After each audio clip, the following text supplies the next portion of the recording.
Okay, today we are going to do the moon.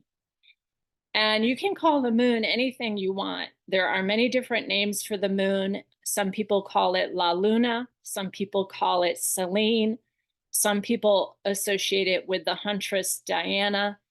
It is a satellite, it does not rotate. And as far as I know, it was brought here to balance what happened to Gaia after the other explosions in the solar system, one of which was the Tiamat explosion, which is now the asteroid belt. So the moon is one of the luminaries that affect us geometrically and from the magnetized light body. Today, we're going to really start getting into the geometries to understand what is called applying or separating geometries. So it's going to be a little bit more intense today, and it might be a little bit longer. And if you need to, leave the meeting or come back to the video at some point, certainly you can do that. Next week, we'll do a shorter one. Next week, we're going to do Mercury as Mercury stations direct. Thank goodness, if Mercury could just get direct, right?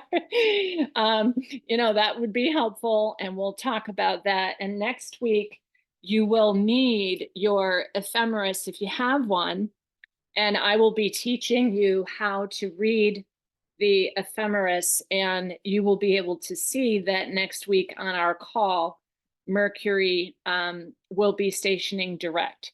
And so you'll need to have, this is one of the major books that you must have. And when we speak about the moon, there's a lot of different ways to find your moon cycle. There's this really simple book called The Old Farmer's Almanac, and it will give you the pictures so that you can determine which moon you were born on, because the cycle of the moon and also the nodes, which are part of the ecliptical movement of the moon, are important in your chart. Okay, the other book that I found really interesting, which you can just get in the library, is check your library for a 2025 night sky almanac. This is just for 2025. And this is really interesting. If they have this in your library, they also have a calendar of events so that you can locate stars that are conjoining, which means that they will appear to be right next to one of the fixed stars. So that's very interesting too. This is a book that's free and available. We got it at the library, and it shows you month by month what phase of the moon that we are currently in. It doesn't tell you the sign, but by the calendar of events, if you know your fixed stars, you'll know what sign it's in. But basically, the most important book that you can have when you're an astrologer is to have this ephemeris, because say that all of the internet goes down, and hopefully it will soon be gone. The ephemeris is something that all astrologers, all the way back to the Library of Alexandria, they would record the movements, the regular movements of the planets. Retrograde is something that the sun and the moon do not do, but all the other planets move in appearance what looks like forward and back. And in your chart, whether something's direct or retrograde also depends on, like, are you moving forward, so something that's applying, or retrograde, moving away from that experience. And that is going to tell you a lot about how to read the moon. Now, the moon rules Cancer. So Cancer is the growth of feminine water. And in the theme of Monday, that is our model. And Jennifer helped me this week. She helped me to get more clear in explaining to you that the Tropic of Cancer and the Tropic of Capricorn is basically your model that you base your understanding of what the first house through the 12th house means. And Cancer is that feminine water, because mother has to be first. And it's also the growth of the plants. They need a lot of water and they need the height of the sun and plenty of rain for them to plump up and get some really good nutrition, which is what Cancer is about. It's about nurturing and being emotionally safe. Now, when we talked about the sun is the mind, it's the intelligence. And I want to say that there is a blockage from your intelligence that was placed just like below your solar plexus. And it's a blockage that was placed in humanity so that a lot of our mentation, our mind, has to do with like a monkey mind. It gets distracted, it overthinks, and it does not have that direct connection to the sun, to divinity. And also the sun also really needs to hear from us because somehow we have been boxed in, blocked in some way, so that the sun is not really receiving all of the information about what's going on here. So you have to really direct yourself to speak to the sun. I also made a video about the level of earthquakes that are happening right now, and two more big earthquakes happened last night, a 6.8 and a 6.7. And they're happening in Russia and Antarctica, but there was also one in New Jersey. So there are very big earthquakes, and that is an indication that we are having basically a birth. We're having a planetary birth. Now, what does the moon have to do with all of that?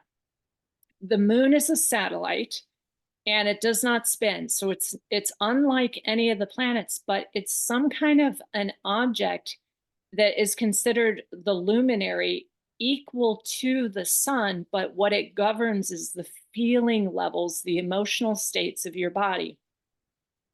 It also governs women, mothers, your childhood feelings about things, and whether you were well loved and well nurtured, and whether you were breastfed, and whether your mom's womb condition was safe and she felt like fully supported and so forth. So that's the moon.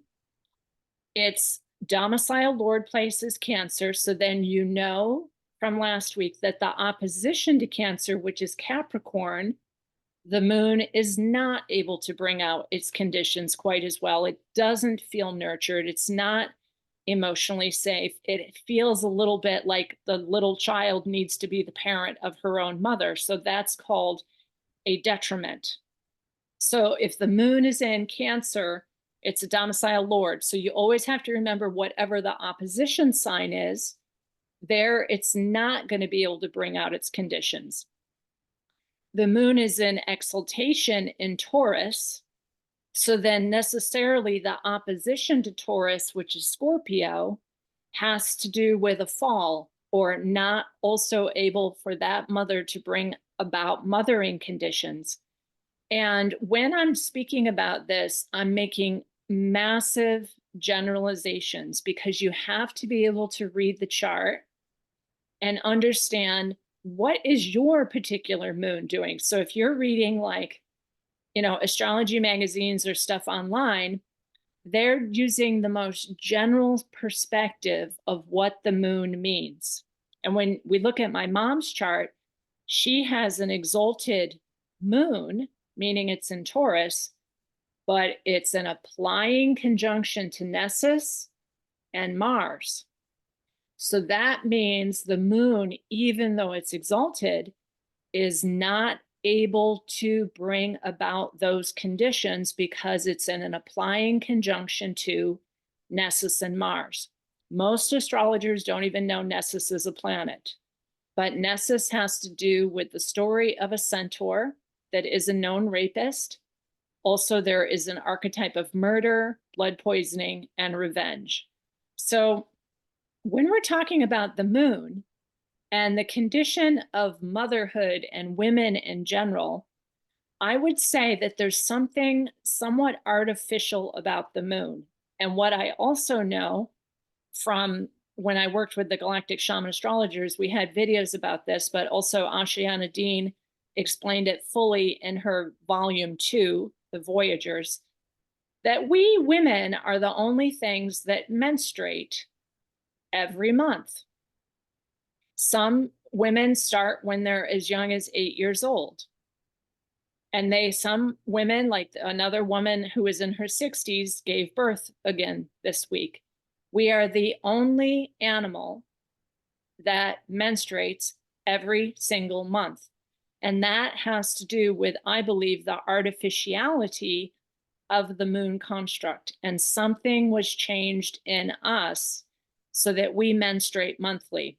According to Oshana Dean, her knowledge of it was that we were only supposed to menstruate every 3 years, which makes good sense because then you're able to nurse that baby, you're able to fully take care of that baby before you even consider having another child. So the moon does feel to me like it is part of the breeding program tied into somehow a change in our bodies that makes it this way. So my little dog, who is not fixed and is shaking the camera right now, she has her estrus twice a year. Her lifespan is like 15 or 16 years for a regular dog nowadays, 15 or 16 years.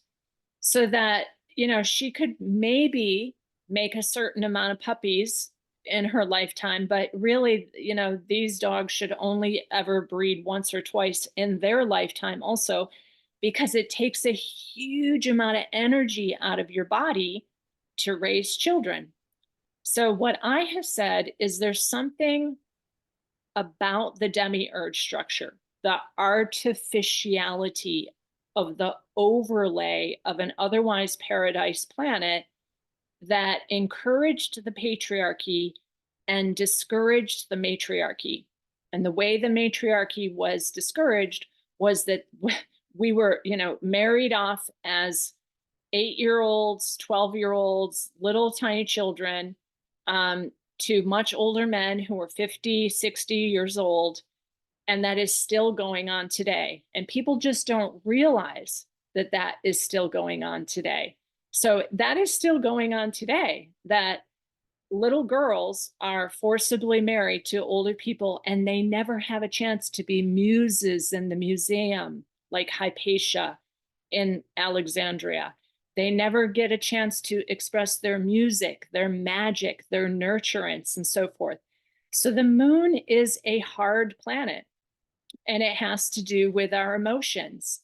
Some of our emotions are very good, very ecstatic, but I made a live video talking about the anthropologist, archaeologist Felicitas Goodman, Dr. Goodman, and I've read a lot of her stuff, and it shows in the archaeological record that it wasn't always like this. So various interventions and changes have happened to us. And then there's a whole bunch of information about who's actually on the moon and the tunnel of light for the reincarnation trap. I'm going to call it a trap that happens here, because here's what I came up with this week. You know how the Rockefellers said, if you tell them a lie big enough, they'll believe it. And that you just keep telling them a lie that is bigger and bigger and bigger. This was like the platform of those beings. So I believe that you all know that the biggest lie that we have ever been told is that we should die. Death is not a given. Death is, in fact, an anomaly. And the white tunnel of light is also an anomaly. Reincarnation is an anomaly. So then you have to really wonder, before we even get into the astrology of the moon, what is the moon? What is that thing? If Kamaloka is not even supposed to exist, this place, this waiting place, this bardo type of a place, is not even supposed to exist because no one is supposed to die, what is the moon? Other than this like balancing act that helped rectify the movement of Earth as a torsion field. So you do have to wonder, what is the moon? Why do we menstruate every month when no other animal does that? A horse does it once a year. A goat also only menstruates once a year. And I was raised on a farm, so I know this very well. Cows tend to menstruate or come into estrus once a year. So, what is it about women? What is this moon thing? And how is it part of what I call the demiurge structure? Now, with the moon, there are often very poor conditions to the moon in your chart. And I would suggest that the point of astrology is to overcome those conditions, to know what they are and to overcome the conditions. So when you're reading astrology, you're reading it to find out what is the placement, what asteroid is there that is the archetype that you tend to live out. Now, my grandmother and my mother do not know any astrology at all. I do not read charts to them. My mother's never had her chart read. My grandmother is deceased, and yet they lived this life out exactly. If they had known the condition of their moon, they may have made different choices. So when you're looking at your moon conditions, and say you have a fallen moon, your job is to overcome the moon. That's what your job is. Your job is to realize those conditions, what planets or asteroids are there, what geometric aspects does it make, and then figure out how to overcome that. And, if you're born with Pluto conjunct the moon, which I do have a client like that, and it's in the 6th house, you're probably going to have health issues your entire life. I'm sorry to say that, but Pluto is the planet of abduction.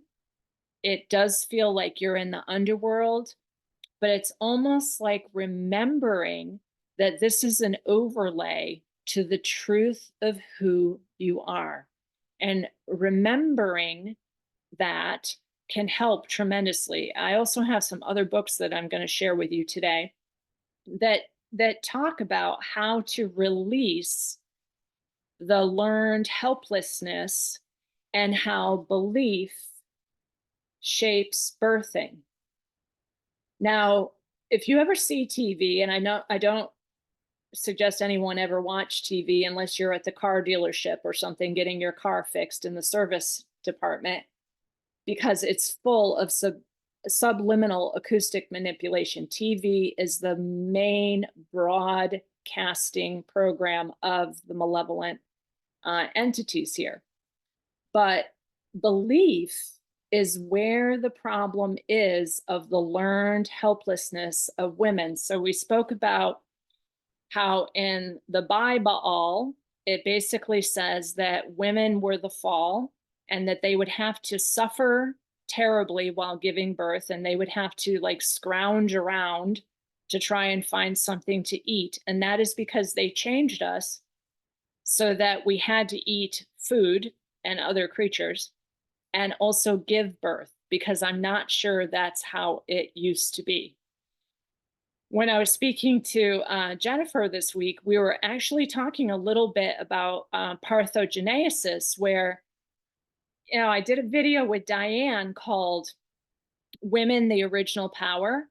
And I mentioned that Maria Rosenthal and her daughter from Bavaria in the 1700s were nuns. They were ascetics. They had never had intercourse, and they both gave birth without having intercourse. So I said in that video, I wonder if it's something to do with the semen that actually infects the womb so that you don't have that natural ability of parthenogenesis. And I don't want the men to get upset, because I have just admitted, men, that we have been altered.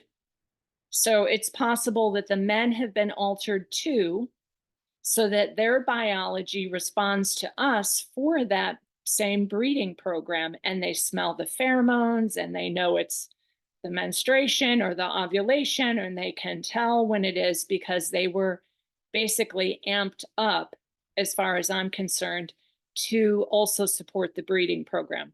Why would the Anunnaki and the Dracos change us like that? Because every time we die, they get a huge loosh feed.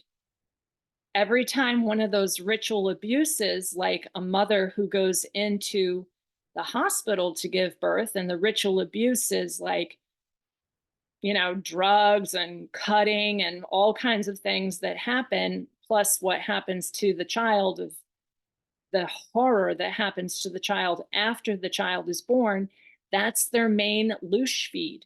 That is the loosh feed. And for little boys, they have the most sensitive part of their whole body cut and stripped away, which is the part of their body on their foreskin that actually connects them to their heart. It's the same energy as the heart. It's the same cellular structure as the heart, and it connects their vagus nerve to the limbic brain.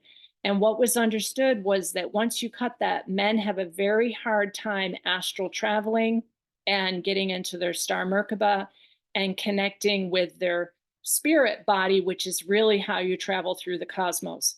No human has ever been to the moon. None whatsoever.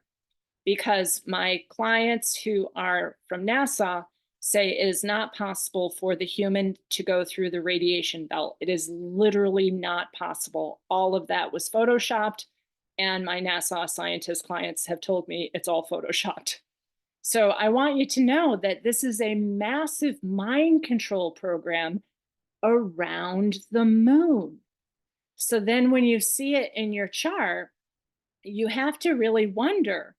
And because this is all fairly scripted, and I had asked you to do a little assignment around Leonard Peltier's release date in January 2025, and you see Peltier, the asteroid, exactly conjunct the moon on his release date. So I do have to wonder about the moon. In Demetra's book, Volume 1 of Ancient Astrology, she says that the moon brings down the conditions of all these other celestial objects.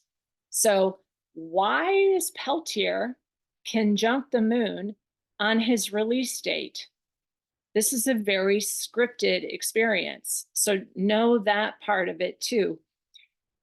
And your job is to overcome the learned helplessness from your parents, from your ancestors, release the shame, the guilt, the grief, the lack, and be wild again. So this woman's book is by a doula who, strongly suggests that all of the is what's wrong. That's what's wrong. And she tells really clearly all the numbers and statistics of that. But you know how you listen to TV and at the end of every commercial, it says, ask your doctor, ask your doctor, ask your doctor, ask your doctor. Please don't ever ask your doctor. Please don't. This is a massive mind control program. And the moon is a very strange object. It does not allow for what I'm going to call the quantum indeterminate state of you just being a responsible person. It literally magnetizes somehow events into your life. And my job is for you to be able to read your moon condition and avoid that. Okay, so let's start. Before I read some of my writings, because I already did put those up on the community page so you can read what I wrote about the moon. Let's just look at the moon, okay? So this is my grandmother's chart. I'm going to drop this down a little bit so that you can look. This is my grandmother's moon. So it is in the second house and it's in Capricorn. So that, therefore, already it's a detriment. All right, it already cannot bring about the conditions of motherhood. It is at 20 degrees, 39 minutes. So I wrote that in red, 20 degrees, 39 minutes. That's her moon. Nessus is at 20 degrees, 20 minutes. This is 2039. This is 2020. The moon is the fastest moving object. This is important when you're going to do the mathematics. The moon is the fastest moving object. So when Nessus is at 2020 and the moon is at 2039, that means that is separating. It's a separating condition. Nessus is in my grandmother's 5th house of children. And my grandmother was one of, 13 Irish Catholic children. And her father was a rapist. Her mother died by having a miscarriage. She literally fell down the stairs having a miscarriage and died. And her father was the rapist of all the girls.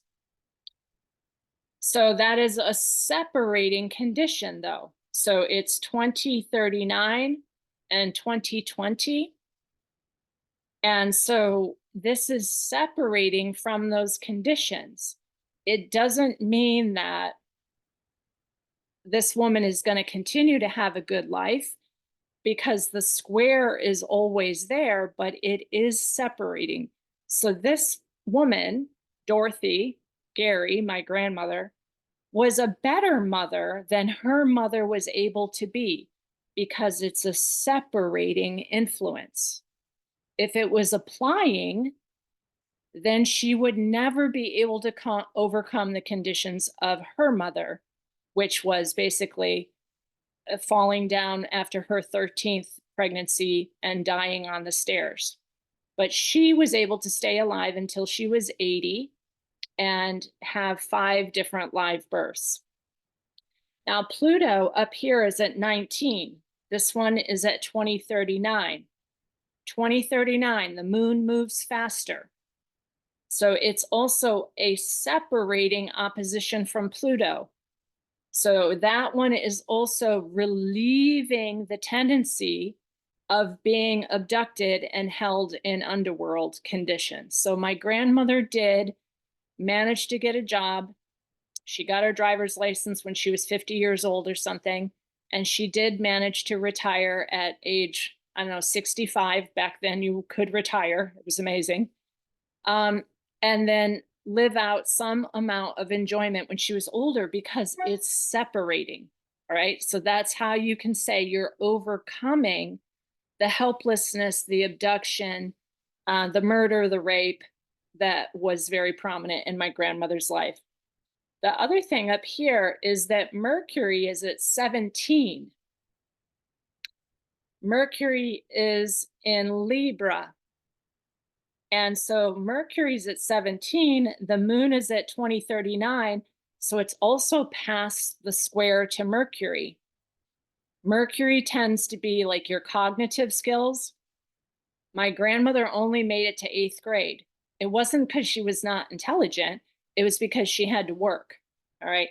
So that is a separating square, so that by the time she got older, it didn't matter that she was only educated to the 8th grade, because school is indoctrination anyways. So that's a separating. So overall, my grandmother lived to be 80. She overcame the horror that her mother lived through of having 13 children. And she basically beat my grandfather over the head with a frying pan and said, no, I'm not going to have sex with you and have 13 children and die like my mother did. So my grandmother was able to overcome the grand square of her chart. Do you see that? So, and I'm going to have to keep going, and then we'll take questions at the end. In your chart, know that the moon is the fastest moving object. So again, if its number is beyond the other numbers, that's a separating crisis. It's a crisis you're born into, but will ultimately start to relieve itself in your life. Other people, clients that I have, they get to 65 years old, like my grandmother. And I had a client that I've worked with for years and years this week. She's going into the crisis at 65. All right. She's going into the crisis now. So for you, if you have a chart with the moon, your feeling level, your self-worth, your values about yourself is separating, you're going to learn some strength and some wild, feral human characteristics. And my grandmother was pretty awesome. She was pretty awesome, an Irish woman, a wonderful Celt. On the other hand, with my mother's chart, and it's all tiny, and I know it's tiny, but it's because I drew in all the constellations. But my mother's moon is at 6.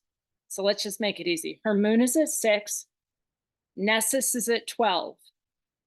So moon's number is smaller. That means it's an applying conjunction. Applying means that in her lifetime, very young, by what's called progression, and I know this is massive amounts of astrology things that I still have to teach you, but by progression, her moon moved when she was a little girl. So by the time she was 2 years old, the moon progressed to that nessus point. It's an applying conjunction. So by the time she was 2, my grandfather was already raping her. And I did not know that until when I was studying with Demetra George. I said, oh my gosh, what does that mean, Demetra? Like, what does that mean? And at the time, my mom was 65 years old. And I said, Mom, were you hurt when you were little? And my mom, for the first time in her entire life at 65 years old, said, yes, my own father molested me from the time I was 2 until I was 13. All right. Now let's look at that. The moon was applying to Nessus. So when she was 2, it hit Nessus. Then Mars is at 18. The moon is at 6. That's a 12-degree orb. So I spoke about how the sun has a 15-degree orb because it's a bigger luminary. The moon has about a 13-degree orb of significance, geometric aspects. So then by the time she was about 13 years old, that had progressed to her Mars, where she said to her father, I know what you're doing, you stop that. I know what you're doing, you stop that. And he was a pervert, so he started then molesting her little brother. So that is the way that you read a chart. And what that does, when you can read your own astrology, is you can release the guilt, the grief, the shame, the lack, the scarcity, the feeling like somehow you did wrong, the learned helplessness. All right. And this book has some exercises about how to make yourself feel safer and more comfortable. Now, this has been going on for thousands of years. So that becomes an epigenetic sequence where, you know, you have to overcome what your grandmother and your great-grandmother and your mother all experienced. And as I said, in the 1300s and even further back, women, any wise woman who was trying to assist with like birth control or, you know, having a baby at home or anything like that, that was frowned upon and you were burned as a witch. So there's absolutely like the Inquisition, people, the Inquisition, that energy is in every woman. And so she always feels afraid. She's afraid to wear pearls. She's afraid to wear a nice dress. She's afraid to call attention to herself, to wear a flamboyant hat that another woman made for her. You know, it's all like that shame program. So understanding your moon can help you overcome the conditions of your moon. Now, in my mother's chart, Jupiter is at 2, the moon is at 6. So that one is separating because the moon moves faster than Jupiter. Also, my mother's moon is square to Pluto. The moon is at 6, Pluto is at 14. So the moon is an applying square, 6, 14, to Pluto. And my mom always felt like she's 76 years old and she still cleans houses for a living because she still is continually afraid that there's scarcity events, something's going to happen. She won't have enough money. So at 76 years old, she's still um, terribly afraid of lack. And I've written her resume and her retirement letter again and again and again to get her a different job or ask her to retire. And she won't do it because that square makes her continually afraid that she's going to be in poverty and be a homeless person because her Pluto's in the second house of self-worth. Now, if my mom could just like function with that and overcome through her understanding that that's an applying square, and be like, Mom, you know what? You're okay. I think you could just probably live on your Social Security now. Like, you'll be okay. Stop cleaning houses. But she won't because the moon is a deep subconscious or even unconscious impulse. So in your chart, the moon is the one thing you really want to know. What is it doing in your chart? Otherwise, you're being played by these planetary, whatever they are, archons. I call them archons. What you're being played by them rather than you playing. That's why you got to do astrology. That's why you have to understand your chart. Because if my mom could just be like, yeah, forget it. I'm going to stop feeling like I'm going to be abducted into hell if I don't work cleaning houses at 76 years old. That's why you study astrology. All right. Because you have to know that this is affecting you. The moon is super subconscious or potentially unconscious. Like you don't even know what's driving you. But the moon is the feeling state. How do I feel about myself? Now, last week, Stacy also spoke about like feeling like she came to the wrong mother. Like maybe we got a mother mix up here, right? And that's possible too. And just understand, like I've had clients explain to me that these are not their parents. So part of this whole program here has also been to put you with parents that would do the worst for your life, but you can overcome that too. You can overcome and realize, like Stacy was talking about, like there's some benefits to having that distance from a nurturing, loving, caring, gifted parent who would otherwise be in your life. So do understand that part of being human is to realize how powerful you are to overcome the difficulties of your chart, even if your moon is in poor condition. So this is a great one of how to have a guilt-free birth. Have a guilt-free birth. And it has some wonderful exercises about how to get a little bit safer, to feel like you could have, like I saw a woman gave birth in the ocean by herself last week, and she was holding her baby on her chest. You are powerful. Women are very powerful. Women are the original power. So do know that about yourself. And in terms of geometries, there are good geometries to the moon also that can assist with being a better mother, so that by the time you get to my chart, both of my kids have very good moon conditions. The younger has a moon in exaltation and the older has a moon in domicile Lord. So it's like, if you can get a hold of that guilt and that shame and that scarcity and lack and that learned helplessness, know that that's a program here. That is the program here. That is the program, that women are the problem when in fact women are the original power.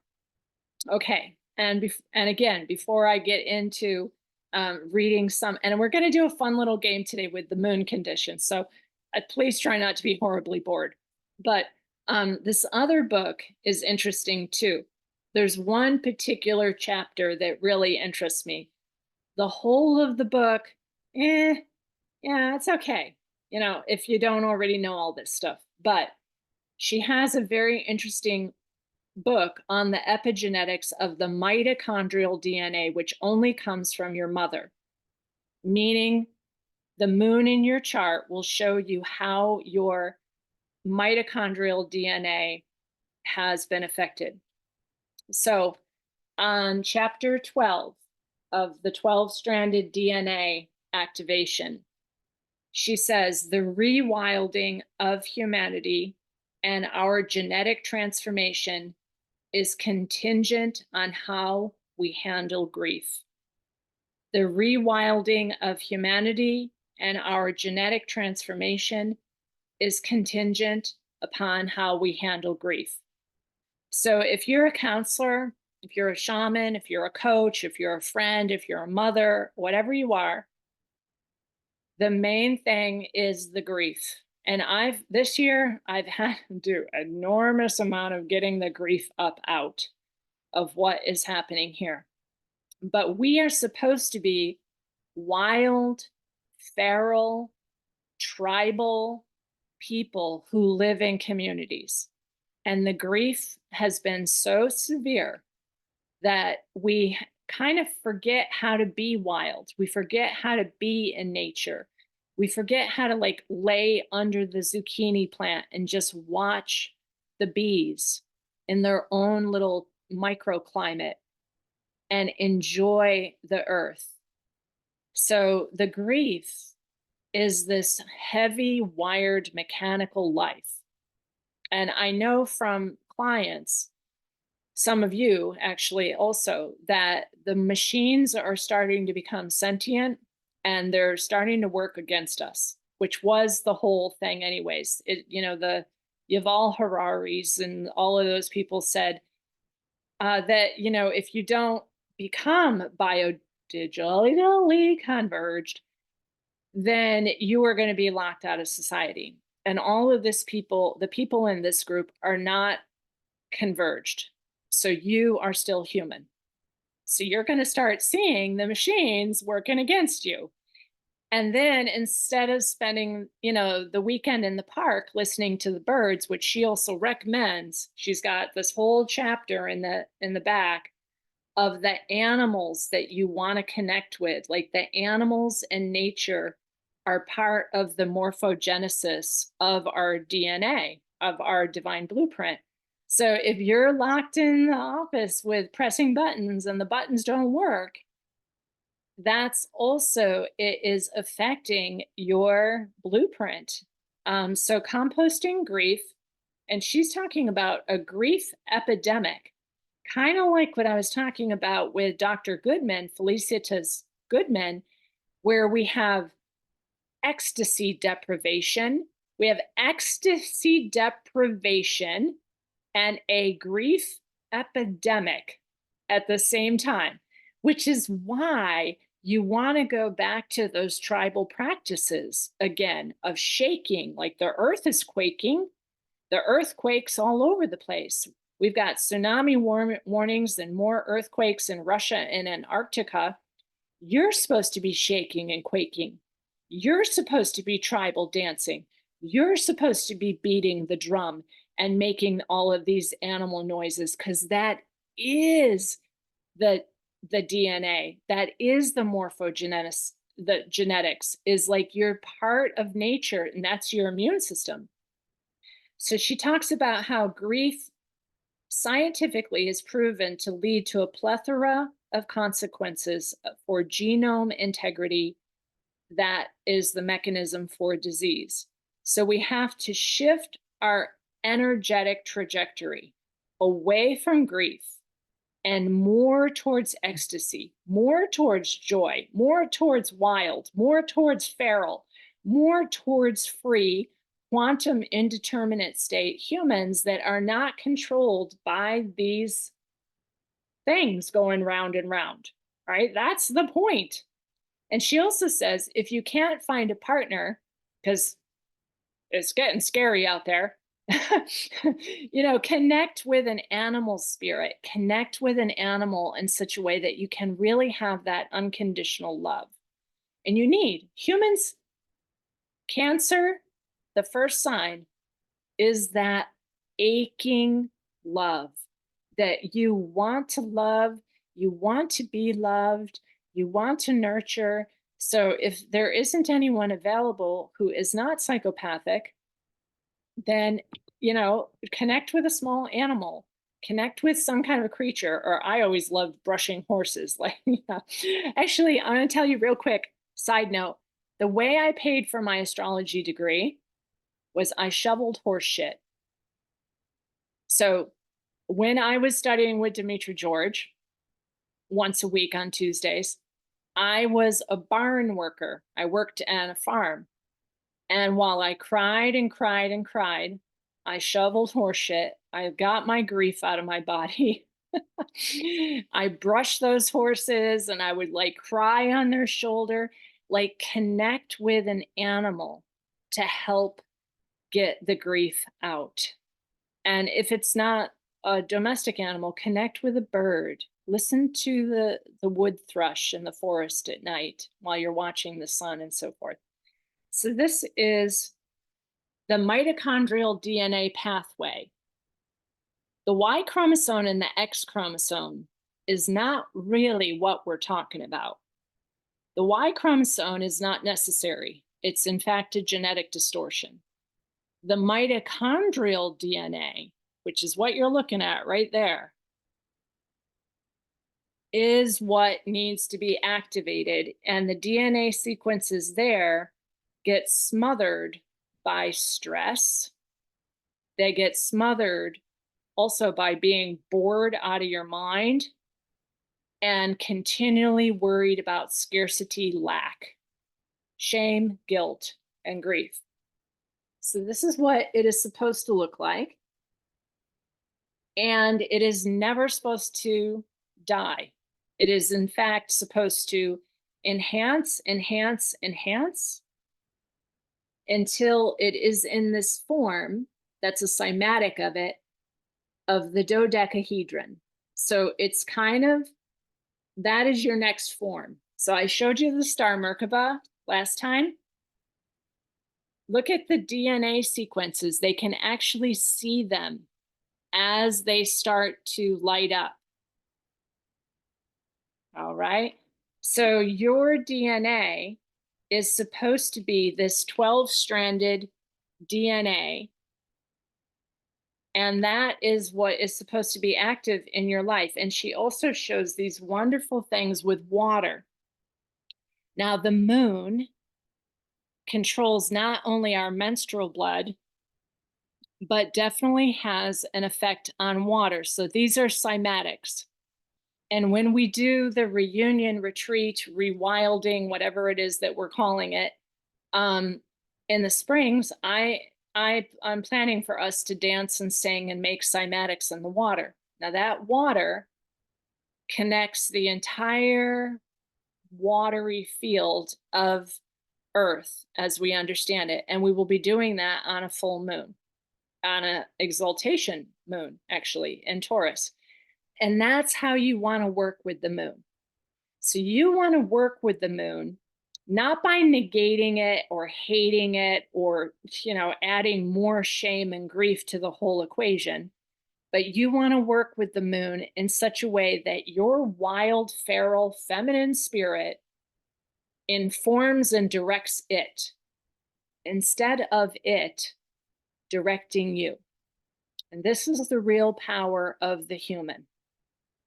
The real power of the human is that we create the cymatics that are out there. So when I showed you the geometries of the planets, you are a geometry.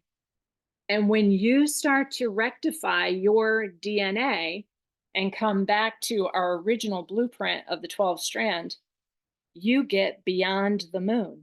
You get more powerful than the moon. You're stronger than any of these objects out there. And so when Asha and Dean talks about the full 12-strand DNA human is what's terrifying to the fallen angels, I think she's talking about these planets. I think these planets are archons because other than Jupiter and Chariklo, I can't see any benefit to these things. I mean, truly. So when you look in your chart and you see like difficult conditions, like my mom's life was a disaster, you all just heard it. And she got this big 12th house stellium because her mother, in the condition of her life, had to be in the unwed mother's home, a Magdalene laundry. She was ashamed. She never told anyone her whole life that she was in a Magdalene laundry, a forced birth, forced taking away of her baby. Okay. And that has happened to all tribal people, the Celtic people, the tribal people. We were all tribal people. And so birth and motherhood has not been celebrated here. And I would say that that is one of the primary problems of this demiurge structure. Now, we're going to do something a little bit more fun. I'm going to read to you a little bit what I have about the moon and the nature and how it affects your emotional biochemistry. And I put this up, as my notebook. It's just my little journal. And you're willing to rewrite it in any way that you want to. You could write a whole new astrology book. Also, anybody that wants to transcribe all my videos and put together a book, feel free. Whatever you all want to do. So the moon represents your inner nature, the part that people do not see about you, the feeling realm, the instinctive reactions that you have to things, the emotional biochemistry, like I just showed you, it actually affects your DNA. So the feeling level affects your DNA. The position of the moon in the natal chart reflects the condition of your mother. So if your moon is in Scorpio, which is a fall, that is the condition of your mother. She had a hard time. And it might be because you're learning to be the mother. You're learning to be your own mother. In my case with a Capricorn moon, I was the mother. I'm still my mother's mother. The Capricorn moon becomes super responsible as a young child. So you might have gotten a fallen moon because you're becoming the big cosmic mother now. Now you are learning to be the authority, the one who really loves, who deeply nourishes yourself and others. So harmonious configurations support an emotional nature that flourishes, is very willing to trust, is very open to innate wisdom, and trusts the soul. Most charts that I see, people don't feel like they can trust anyone. They don't feel like they can even trust themselves. So start to know that about the moon. The placement of the moon reveals the psychosomatic medicine that you need. So if your moon is in a fall, you need to understand that about the moon and start to give you that freedom from any kind of baggage that you've gotten from your mom. So that's where you have to apply the psychosomatic medicine. Say you have a fallen moon and you do trance dance or shaking dance or ecstatic dance or fire walking on full moons, and you overcome the conditions of learned helplessness in your moon. So that's what all those shamanic ceremonies for. I've done all of those. I've done vision quest, I've done fire walking, I've also done, when you put the arrow right here in the soft spot and you lift yourself up into it, and I snapped the arrow right in half because I'm overcoming the condition of my moon. The only thing I haven't done is Sundance. So maybe we'll hear from Stacy about that at some point. But so you're creating your own medicine by knowing about your moon. The hormones of dopamine, serotonin, oxytocin are what allow you to feel happy. So you want to really get those hormones going yourself. If nobody hugged you as a child, then you didn't have any oxytocin. If nobody ever hugs you now, you don't have any oxytocin going. So you need to hug yourself, or you need to dance, or you need to sleep with a big like pillow on your chest to give yourself some relief. So do know that we all need dopamine, serotonin, and oxytocin for happiness. When you achieve the moon's goals in the sign, so you can achieve the moon's goals.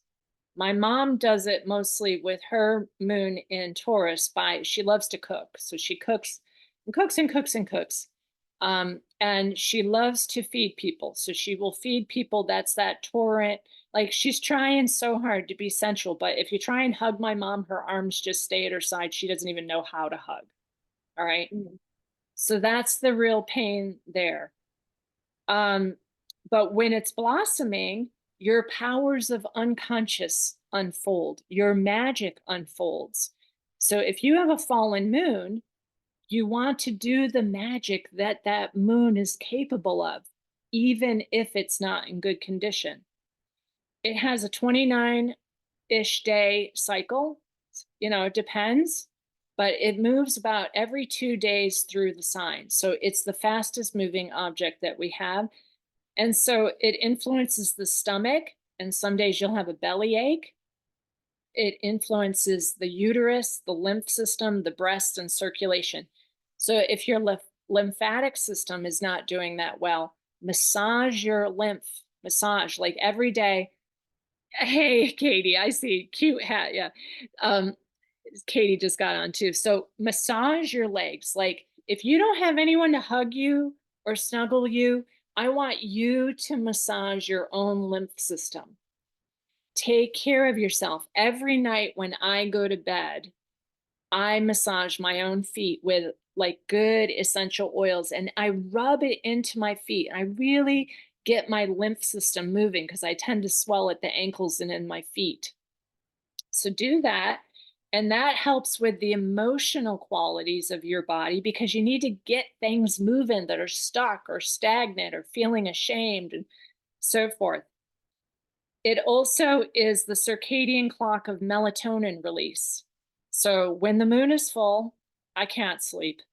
So I don't get any good melatonin then.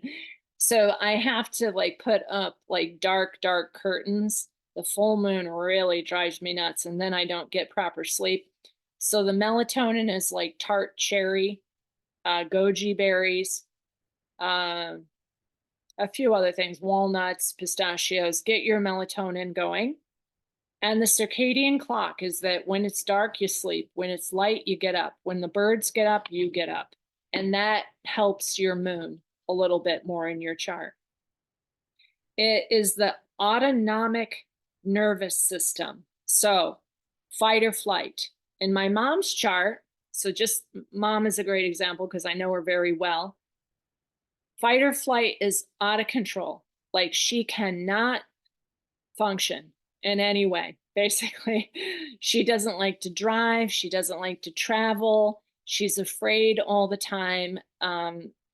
She's afraid that someone's going to knock on her door. So she keeps her doors locked all the time. But that's the condition of her moon. You see, it's an applying conjunction to Nessus, applying conjunction to Mars. Those are malefic planets. So my mom never feels safe, ever. She's always got fight or flight going. She's got massive stuff leaned up against her door, too, and she's terrified all the time. If my mom was able to get through some of her grief, her shame, her sadness, then she might be able to go out and take a walk. Taurus usually loves nature. It usually loves the woods, but not when it's maltreated by Nessus and Mars in an applying conjunction. And that's why regular astrology out there, mundane astrology, if you look up a Taurus moon, they're going to be like, oh, you love nature and you love to plant gardens and you love to hear the birds and the bees and watch the hummingbirds and smell the flowers. Not my mom. She stays inside. That's because her moon is in very poor condition with the malefics and it's square to Pluto. So the fight or flight responses, if you have that in your chart, You need to learn how to regulate your breath, to come out of anxiety, to center yourself with deep belly breath breathing. So you can help yourself, you can help your client. You just have to know what's in your chart. To support the moon conditions, you have to also know what your childhood was like. So in this book, there's a whole bunch of exercises of connecting with your inner child. And what did you really need as a child? Did you need to be hugged? My older daughter is very upset with me still because I did not hug her enough. And that was a learned behavior from my mother and my grandmother. You don't touch anybody. You don't hug anybody. You don't tell them that they look good. In fact, you tell them to put more clothes on because they might get raped. You shouldn't be wearing that. Why are you wearing that hat today? You're going to get raped. How many women have heard that? All right. So that is like, what does the child need to feel safe? Can they express their wild nature, their free nature, and so forth? So in terms of orders of operations, the ascendant is the most important. So know your ascendant. That gives you vitality, life force. It makes you alive.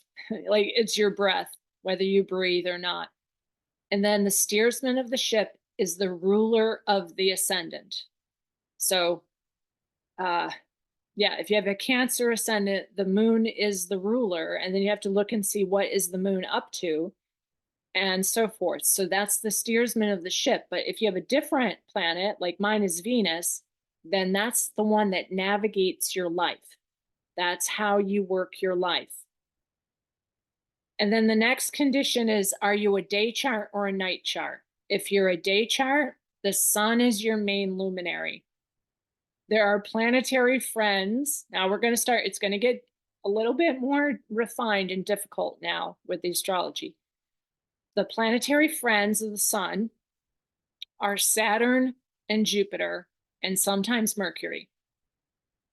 The planetary friends of the moon, if you're a nocturnal or what's called a night chart, are Venus and Mars, because Venus and Mars are about emotional passions, like feeling states. So those planets are the friends of theirs. So another level of understanding your chart are, if you're a day chart, are the planets that are the friends to the sun, Jupiter and Saturn, are they in good condition? Because they support the sun. Whereas if you're a night chart and the moon is above the ascendant descendant line and the sun is below the ascendant descendant line, and you're a night chart, you can also have both the moon and the sun below the ascendant descendant line and be a night chart. So basically, if the sun is below the ascendant descendant line, it was nighttime. That's what it means. Okay. So you're a night chart. So that, in that case, Venus, Mars, and sometimes Mercury, depending on whether Mercury is an evening star, and we're going to have to do Mercury next week. Evening star or a day star, morning star, is, if those planets are in good condition, your moon is more supported. You're doing better with your moon and your emotions and so forth. So the mother-child relationship is the most important thing, in my opinion, for the entire planet. The mother-child relationship is more important than the male-female relationship.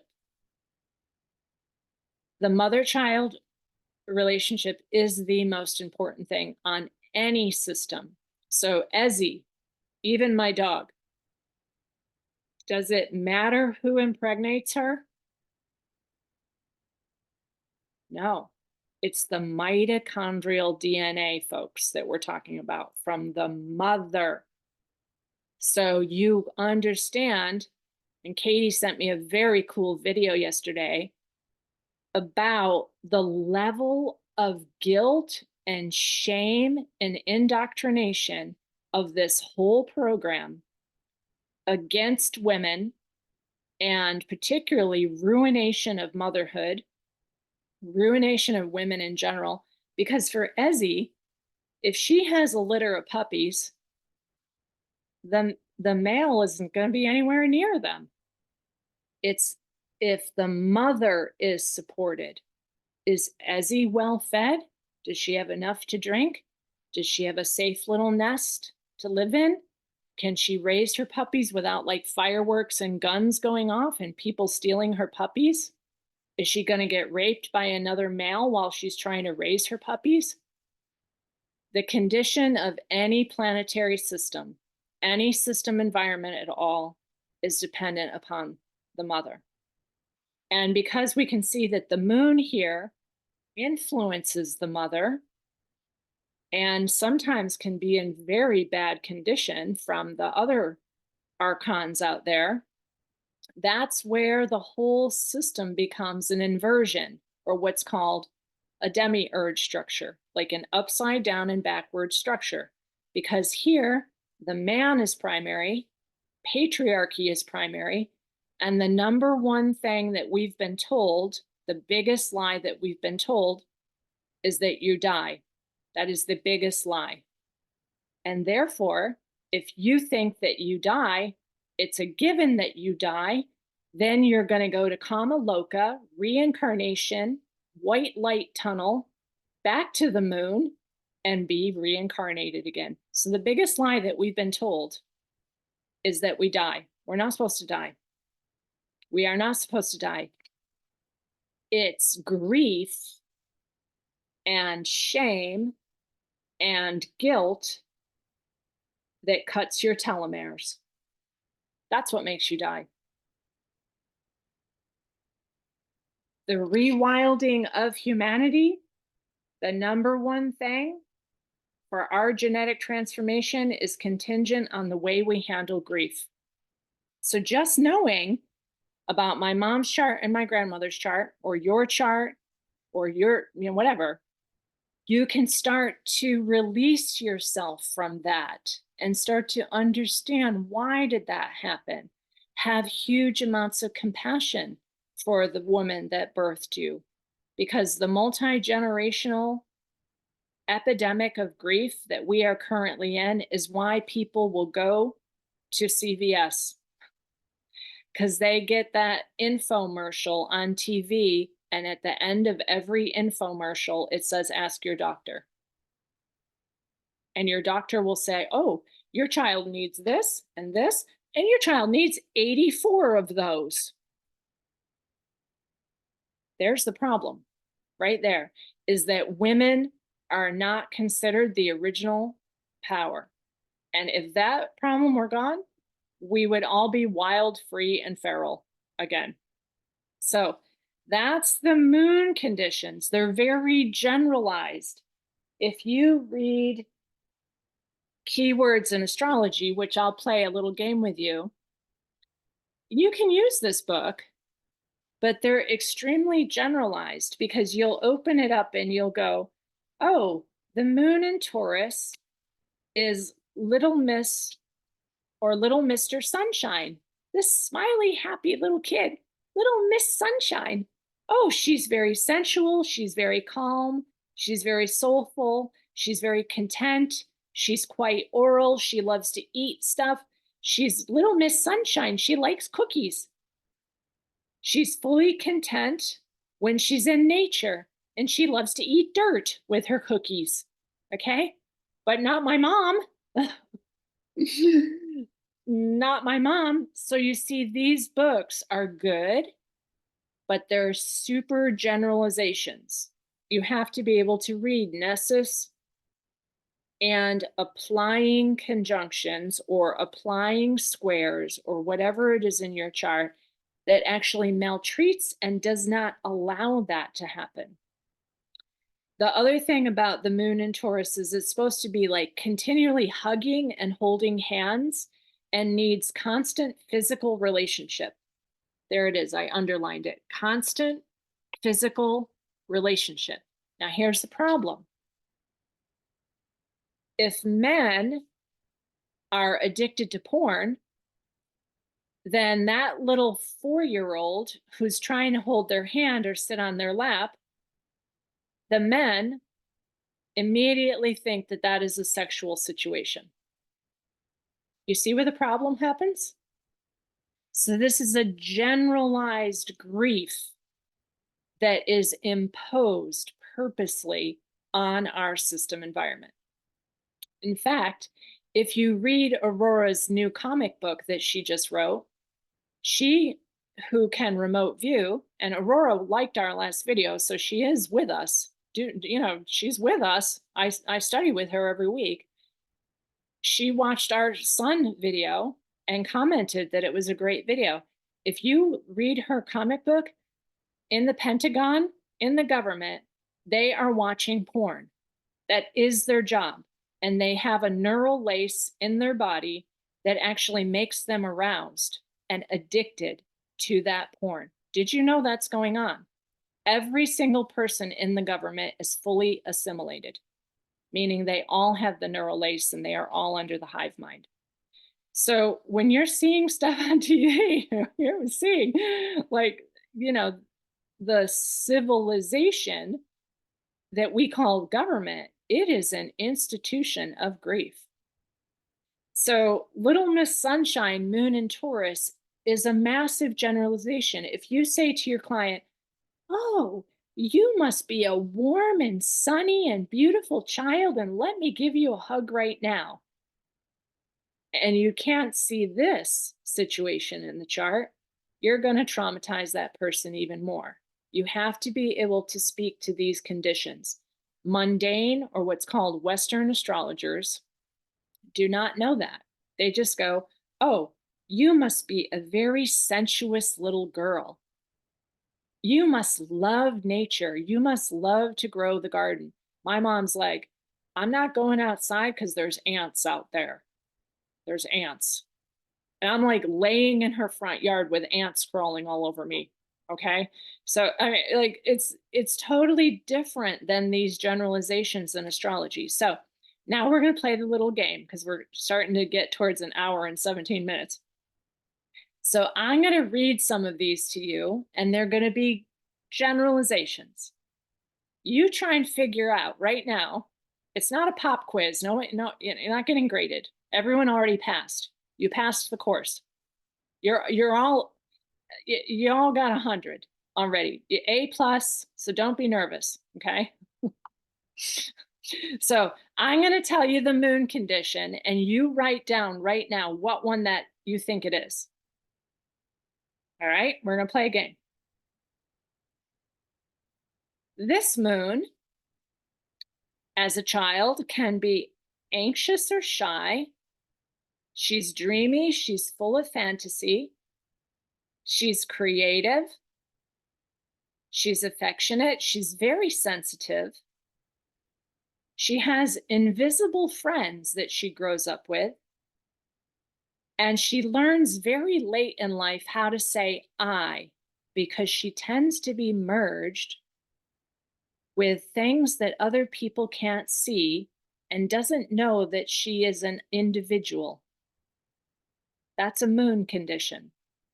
Anxious and shy, dreamy, full of fantasy, creative, affectionate, very sensitive, imaginative.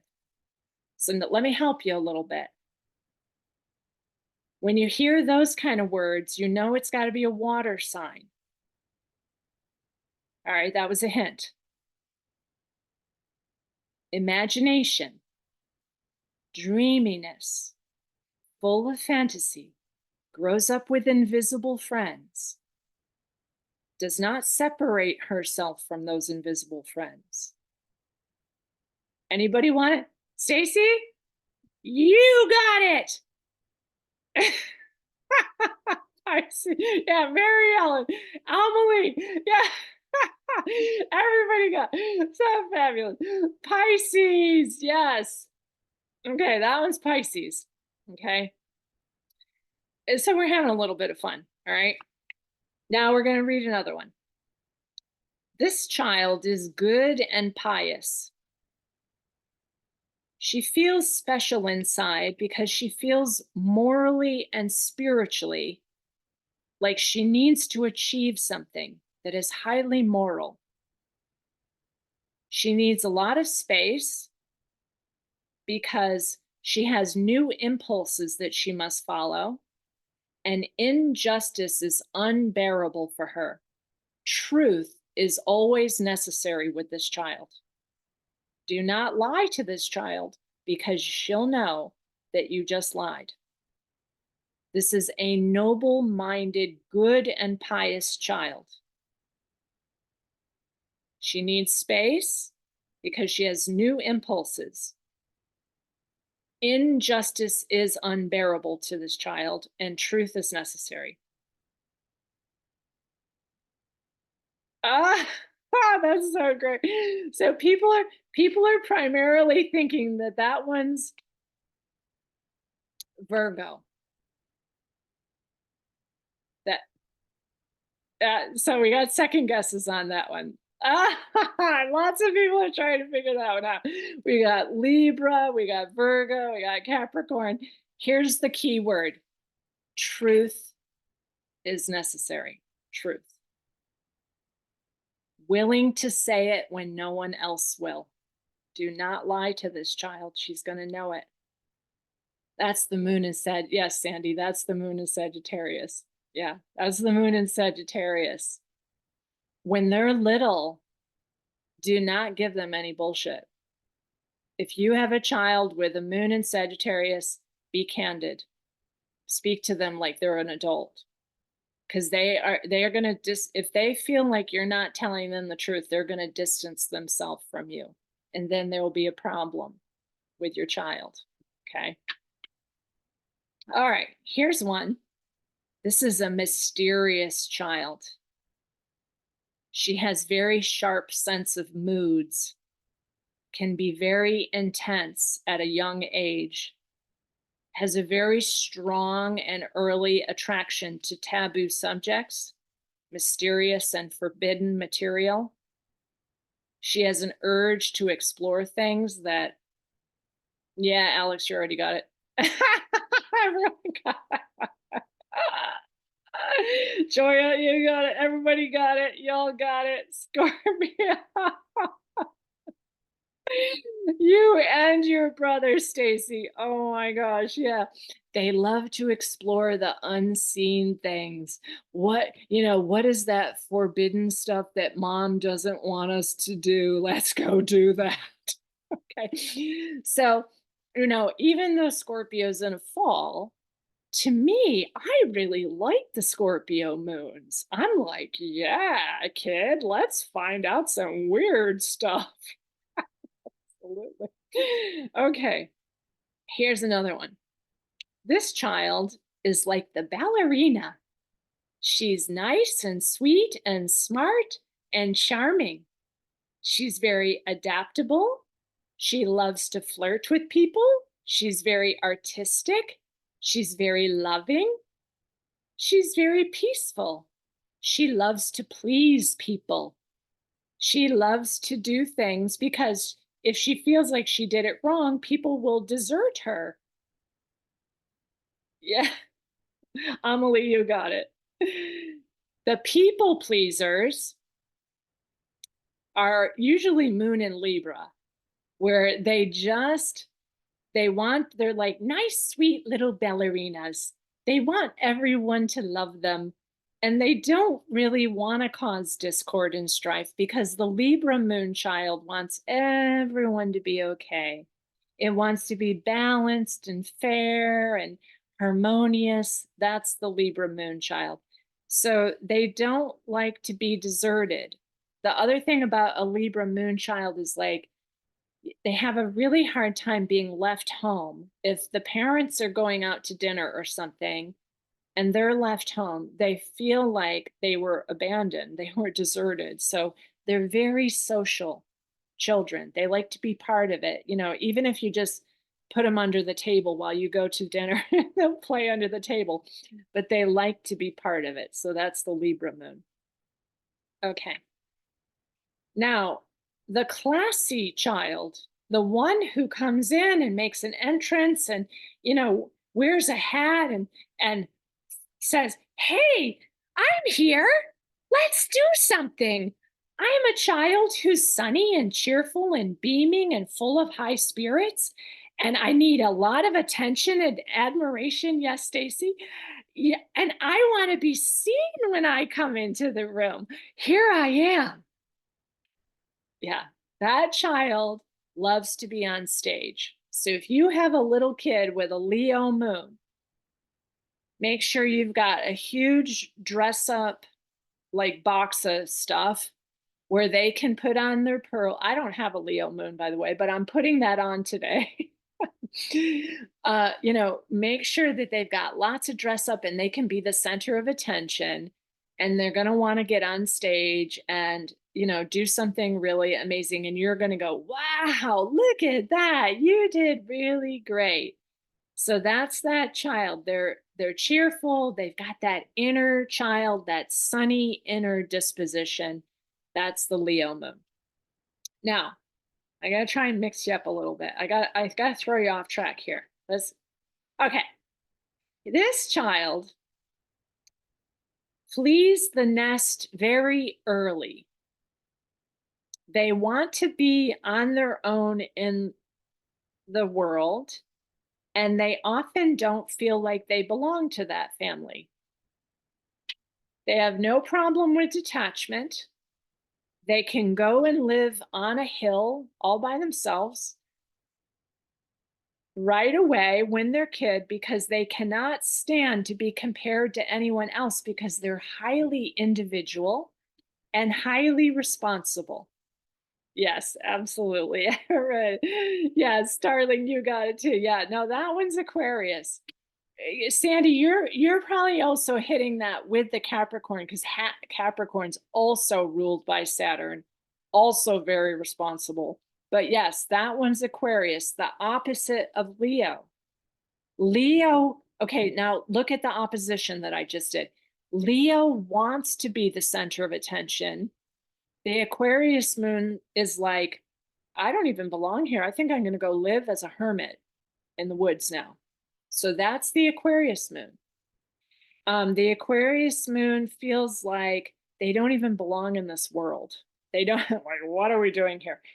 And now that we're moving into the age of Aquarius, this is the age of individuality. Like, I am extremely responsible and I can live in a very responsible way without all of this other shaming and blaming and grief that goes on here. So we're moving into the Aquarian age.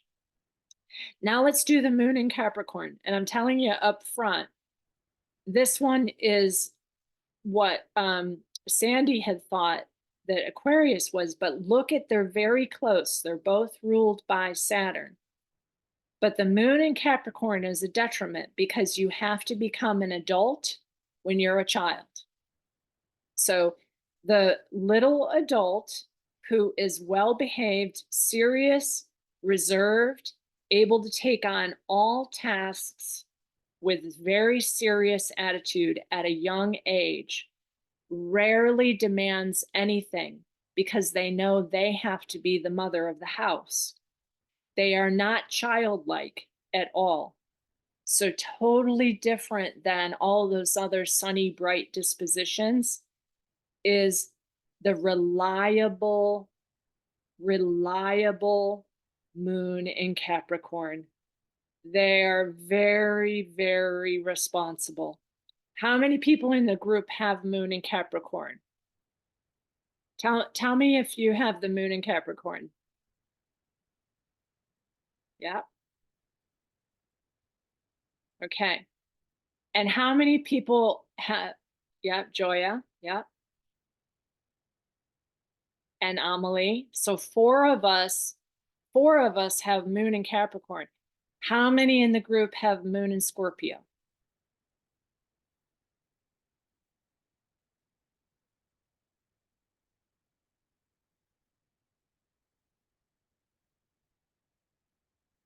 I know that. I know what your moon positions are because I looked them up. But three of you have the moon in Scorpio. So 7 people in this group, and this is a point that I'm trying to make right now, have moons in poor condition. That makes a great astrologer. Do you know why?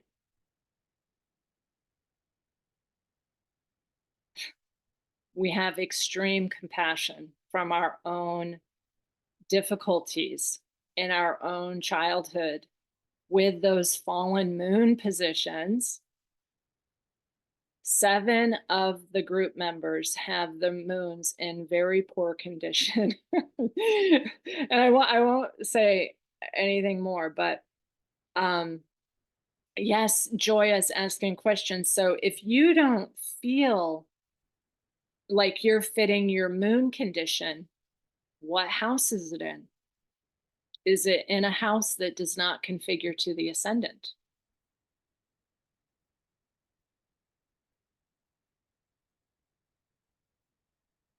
Yeah.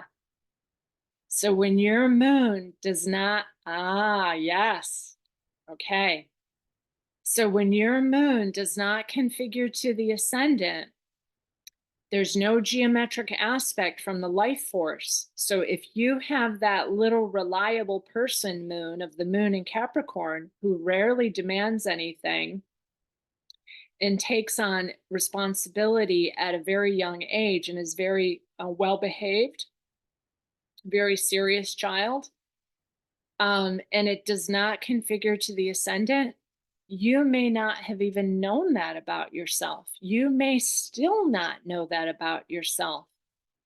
And yet, an astrologer would be able to point out, and I will in your private sessions, if you're doing private sessions with me, I will point out to you how you actually are very responsible, but it is not a call, it's called a witnessing aspect. It does not configure to the ascendant. So there's no witnessing aspect to your first house of self. You don't even know that about yourself. And that's why when we did Claude's chart and he has the 8th house sun, he has no idea. He's out there doing dirt. That's fine because he doesn't, he's not like me. My moon totally configures. Like I am really very responsible and I know it. It's to a point of sickening and I am so responsible. If I miss a session, you might as well put me in jail. If I miss your session, you might as well put me in prison. I feel so bad about that. It's unbelievable. Or if somebody doesn't get the Zoom link, help me because I'm like beating myself with a whip. Okay.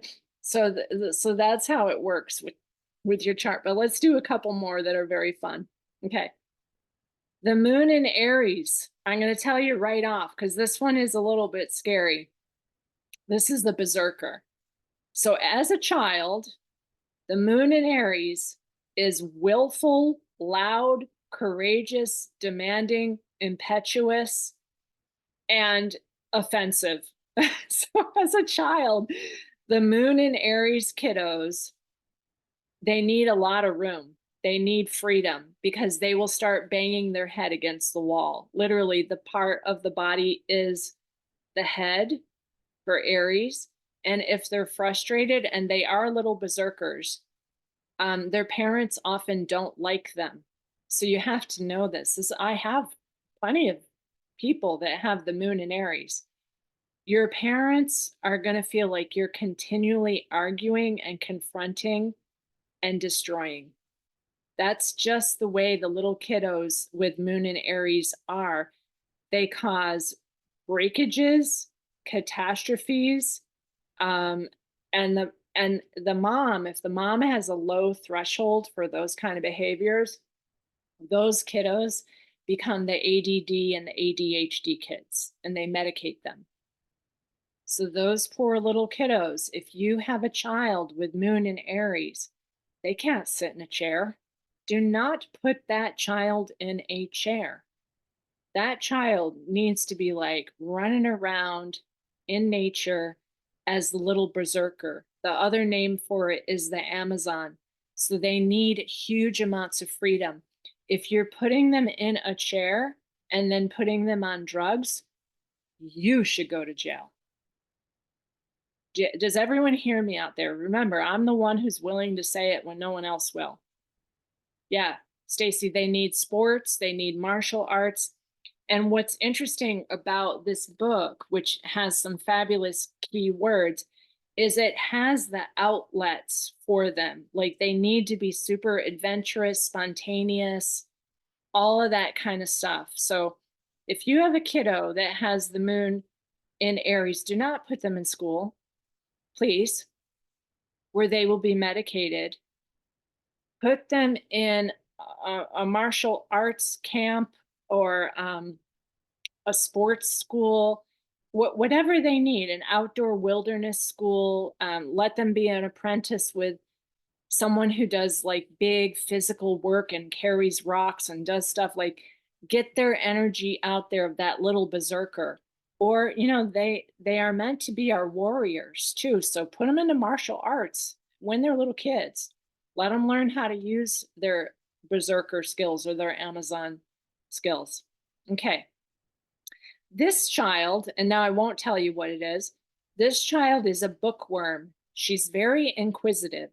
She's restless, she's spirited, she's smart, she's curious, she's into everything. She loves to read, she loves to talk, and she loves to be like almost like overthinking about everything. She's very inquisitive.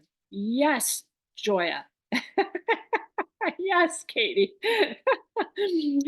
That little kiddo who is very thinking, and also talking, and loves to read books is the moon in Gemini child. So with that child, you can give them a ton, like a book club, like give them a ton of books, talk to them about everything, make sure that they can express themselves. Because remember, every one of these moon signs, Gemini is the mutable air. They need to know about a lot of subjects. So give them a lot of different subjects.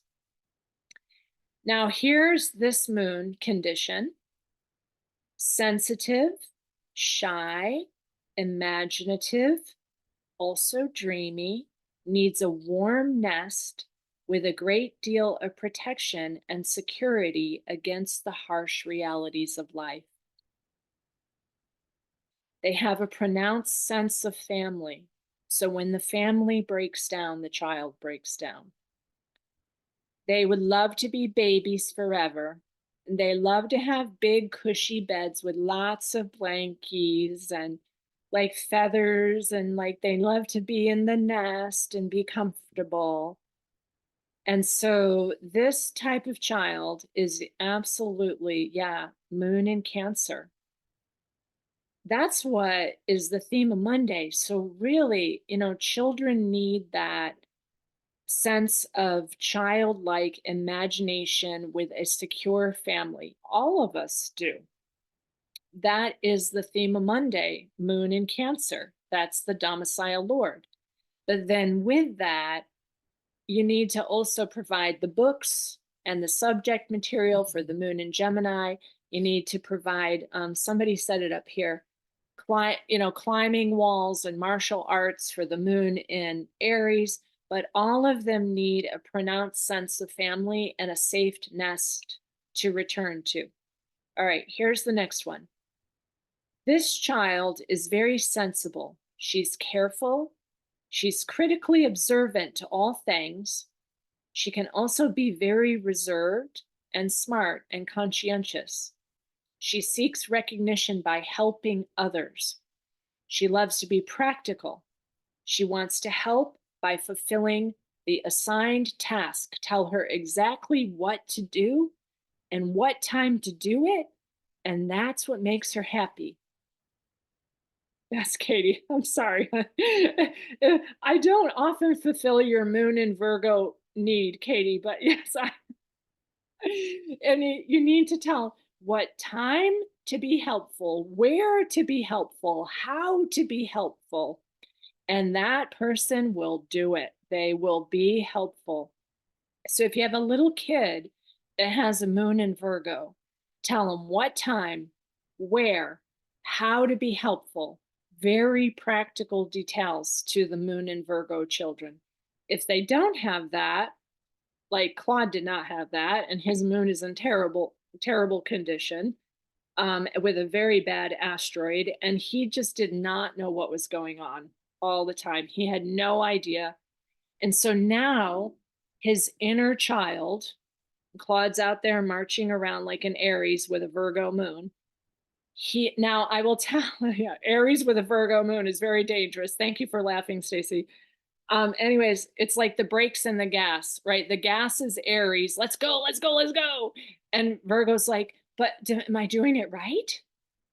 Oh, let's go, let's go, let's go. Oh, did I do something wrong? Okay. Oh, there's Claude's psychology right there. Okay. Oh God. Right. Oh my gosh. So he goes in circles trying to figure out what to do and do it right. Yeah, that's Virgo. But he's got gas. He's doing it fast. Oh no, did I do it right? Did I just mess everything up? So even for Claude, you know, because I'm going to say some damn annoying things right now, but men don't usually make it past 12 years old. So I mean, in their emotional bodies, in their mental world, they all tend to be kind of 12 years old. And yes, oh my God, yes, mentally, yes. So if you have a male in your life, you basically want to always relate to their moon condition because they are always like perpetual children. So for Claude, he knows that. I mean, he's honest because he lives with me. And it's not been easy for him, I'll tell you, to live with me. But I will always speak to his moon condition because he's still a very small child inside of himself. So I'll say, honey, that was so helpful. Thank you so much for vacuuming that carpet. Wow, look at how you just got the mold off the cabin. That is great. Thank you so much for that help. So if you have a man in your life, and Lord knows I've already got tons of death threats and people like this morning I woke up to this message from a man on our last video and I was like, okay, forget it. I'm just gonna mute, delete, block person because you have to be a really like level of maturity in yourself to know that that's what the men need. They're like when they're commenting, I'm going, that's a broken child right there. There is a child who does not know what to do. In fact, in my video that I made about paddling and that I am undestroyed, when I was talking about Leonard Peltier's book that he wrote in prison, there were men on the calls telling me that I was a liar. And I was like, wow, I mean, where is this even coming from? I'm like, why would you accuse me of being a liar right now? That's their wounded inner child. So you as an astrologer, if you make videos, just know the majority of men are going to be burning you as a witch, accusing you of being a liar. Not all men, but I'm being really straight about it, folks. I've been a counselor for a long, long time at this point. And I would say that the men need to be spoken to in terms of their moon condition and basically recognizing them for whatever it is that their moon condition is. And then maybe they can grow up a little bit more and get a little bit more maturity and responsibility. Okay, that was a lot. And I don't know what else to speak to you about in terms of moons. There is the ability for you to do your moon phase, which I had put the notes about how to determine your own moon phase, which I just think is a lot of details in terms of how to do that. But let me go through it really quickly and then I want to open. I knew this was going to be a long one, but the moon phase is like the pictures that I showed you of the different moon cycles. So the moon phase that you're in is based on the reincarnation template, as if we are supposed to die, and we are not supposed to die. we are supposed to transfigure and go back to the stars as a fully realized being, which some people call ascension. But no one's supposed to die. So the whole thing here is death is an alien abduction, and I've already made that video. But in ancient astrology, the Hellenistic texts say nothing about karma, because there is no such thing as karma. Karma is an absolute bullshit thing that came out with the Vedic astrology with Lord Shiva, who is an invader. Okay, those are the satanic space fleet that came in their Vimanas, their flying machines. All right, that's all written in the Rig Vedas, and I know I've studied all of that, and I know the entire Vedic perspective on karma. Demetra George and the Hellenistic texts say there is no such thing as karma. What happens here is a reincarnation loop that feeds the negative alien agenda. In any case, what was understood was that you come in with a particular moon phase too. So a new moon or a first appearing moon, which is 0 to 13 degrees separation from the sun. So either your moon will be ahead of the sun or behind the sun. My moon is 13 degrees ahead of the sun. So if my sun is at 18, and you go 18, 19, 20, 21, 22, 23, 24, 25, 26, and to 30, basically, you're in the cycle of that many degrees away from the sun is what your moon cycle is. If your moon is behind the sun, you're a waning moon phase. If your moon is ahead of the sun, you're a waxing moon phase. And in Demetra's book, she has tons of books on this, on the lunar cycles, and so does Dane Rudyard. But the new moon is like new beginnings, when you plant a seed, when you grow some kind of new idea. I'm a new moon. If you're a crescent moon, then you're a little bit further along in the growth of a new original moon cycle, okay? So I'm a very innovative person, not because I have planets in Aries, but because I have a new moon. Whereas when you get to the full moon, and some of you, actually one of you that I did this week has a full moon, you've mastered these cycles of what you incarnated to bring as a new moon innovation. And by the time you're to the full moon, which is a sun opposite the moon, sun opposite the moon is a full moon. You're a teacher of what you've realized. You're teaching then. That's a disseminating full light of awareness, opposition from the sun. And then after that, those are the waning moon phases, which means that whatever you began here in what's called the eightfold incarnation path that the Buddhists believe in, you begin, and then by the time you're down here, you're like, Claude is called a waning gibbous moon, all right? If you get down here to the balsamic moon, so Sandy, check your chart on this one. Your moon is going to be at like 23 and your sun's going to be at 24. That is the moon at 23 is actually behind the sun. It's compost.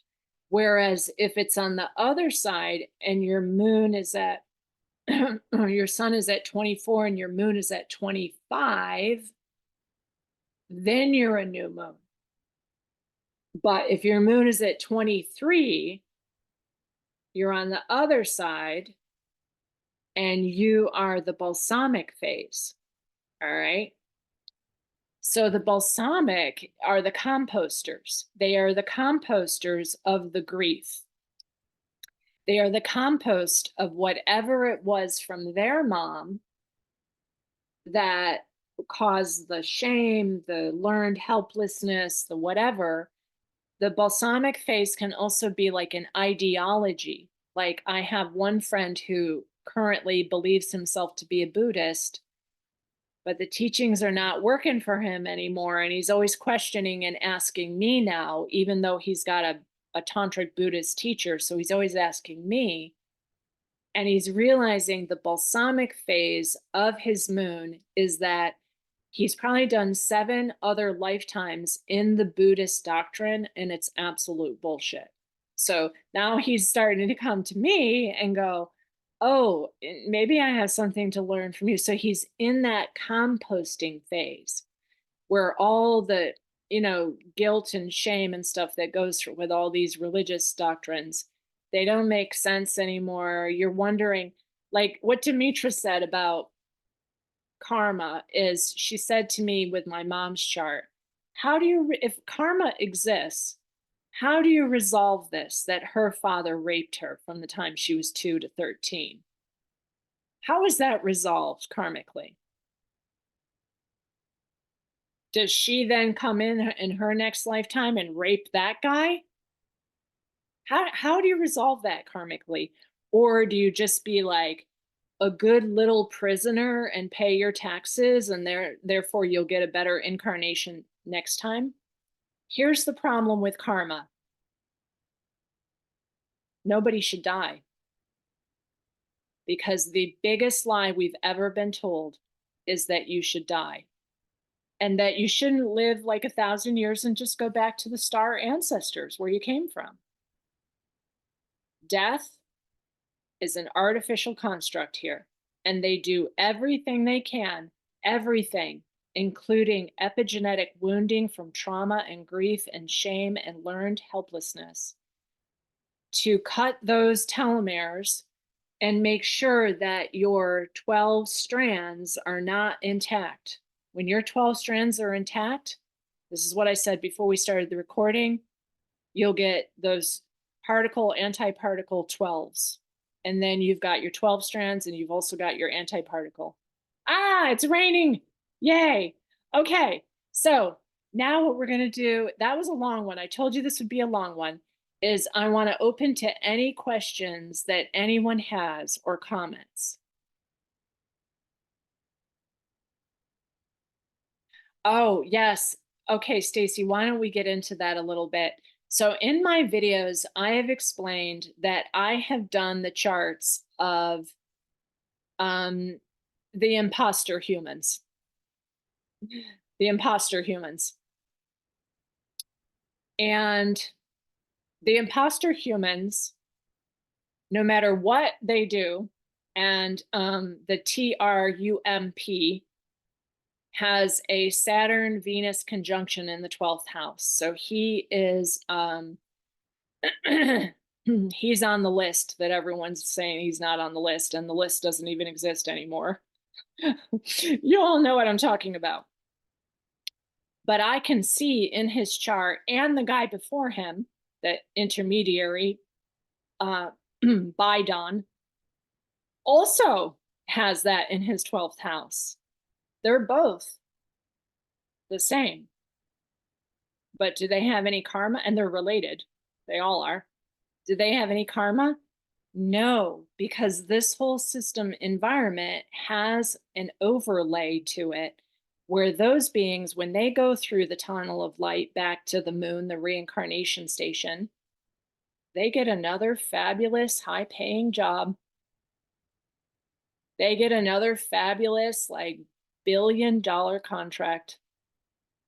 That's how it works. It is a completely bizarre system. Now, I want you to know, I think it's changing. I don't think there is the white tunnel of light anymore. I think that the death of death has come, and there is going to be the digital realm where those people can't die. It's an artificial heaven. And then those of us who are going to pass through and come back to this completion of the human destiny. So I know this is massive. This was a big video. And after this, I'm hoping to not be so intense with like galactic history and everything. Did anyone want to speak or get on the video today or ask questions out loud? Make comments? I've noticed a change in insect attitude with the LED lights. Here we have lots of mosquitoes, and they transform themselves in military weapons. Whereas with halogen light, they are quiet and even peaceful against the wall. It was so crazy, the change, as soon as we turned the halogen off. And the same with dream. I can dream with halogen, whereas LED don't allow me, of course, to remember my dreams. And sometimes I have to let the lights on for the girls because they feel more secure. So I choose halogen only. Halogen light, I don't know. Yeah. So the artificial sun that is up there, and people did ask me, how do I know? And I said, I told you how to do it. Just get, someone from Odyssey. And I want to thank that person. I never had the chance to respond to you. Someone who makes videos of the sun, and he uses like toilet paper rolls and Coke bottle glass and all kinds of stuff. He sent me a video of the sun blinking, the artificial sun. And I watched it. I didn't manage to respond to you. So thank you, the person who has that on Odyssey. But anyone can do this. Hold up a toilet paper roll or a Coke bottle glass that's brown, like an old green or brown or a welding mask.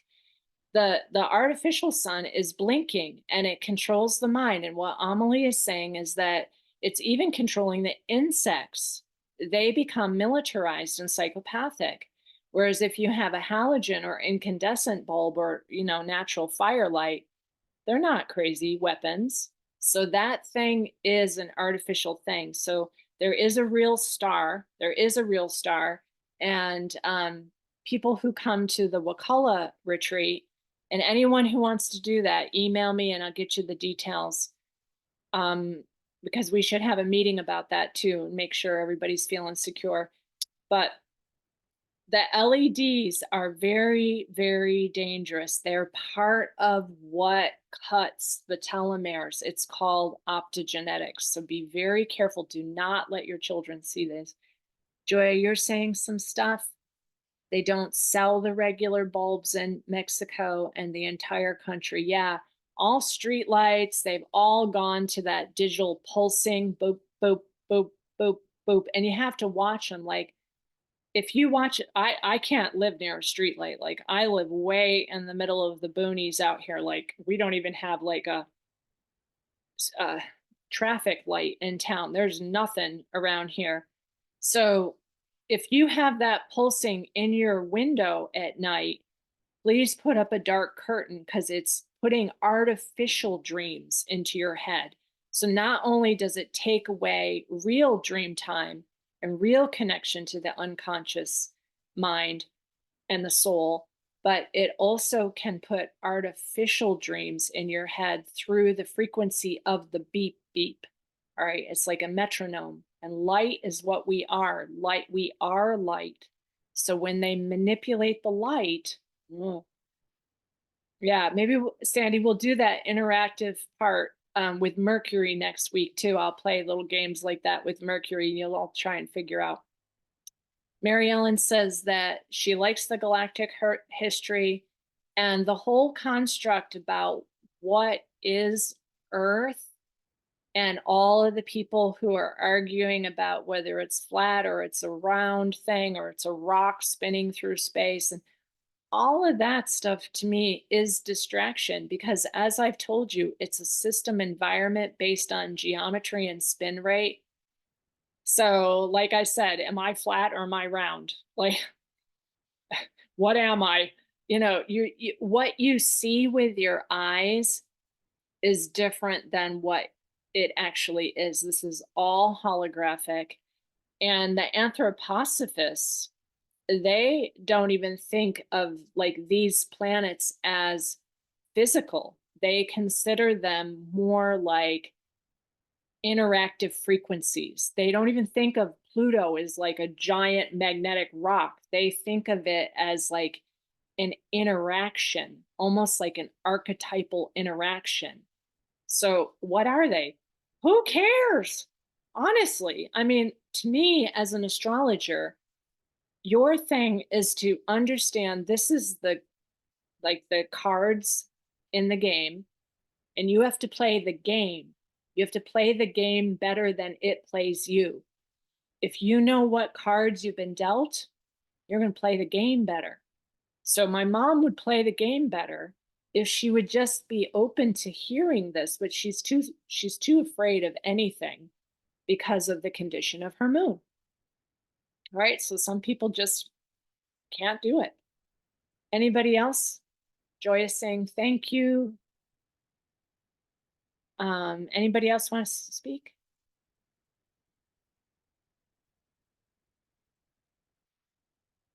Off record. All right, we'll end the recording, and I thank you all for watching, and also thank you again for the people who sent donations. I really appreciate that. I really, really, your generosity is amazing to me. So bye-bye for now.